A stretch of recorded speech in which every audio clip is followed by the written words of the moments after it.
మీదకి వచ్చి పిల్లలు కానీ పెద్దలు కానీ చెప్పినటువంటి అంశాలు రెండే రెండు.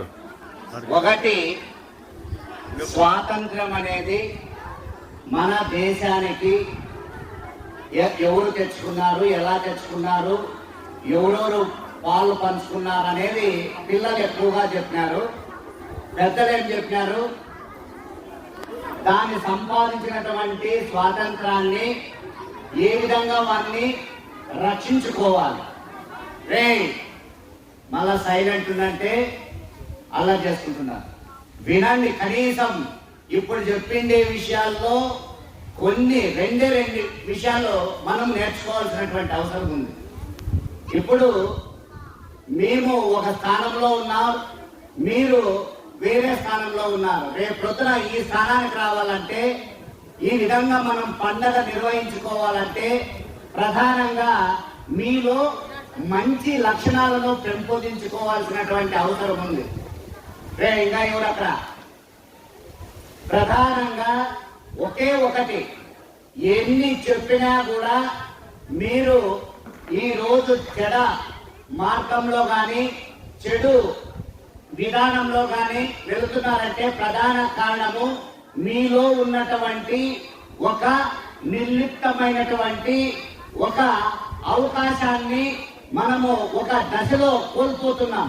ప్రధానంగా ఒక అంశమైనటువంటి వినే శక్తి, అంటే మీలో ఎప్పుడైతే వినగలిగే సామర్థ్యము పెంపొందుతుందో ఆ విద్యార్థి చదువుకోవడం కానీ నేర్చుకోవడం కానీ ముందుకు పోతాడు.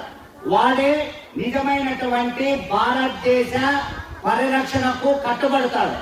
వాడే మొత్తం ప్రపంచాన్ని అవగాహన చేసుకొని మన దేశాన్ని ఏ విధంగా మన నాయకులు కష్టపడి సంపాదించినటువంటి ఈ స్వాతంత్రాన్ని ఎలా మనము కాపాడుకోవాలి, నెక్స్ట్ జనరేషన్ కి ఏ విధంగా వాటిని మనము నడుము కట్టి 10 కాలాల పాటు నిర్మించుకోవాలనే విషయాన్ని ప్రధానంగా చదువు పైన ఆధారపడి ఉంటుంది.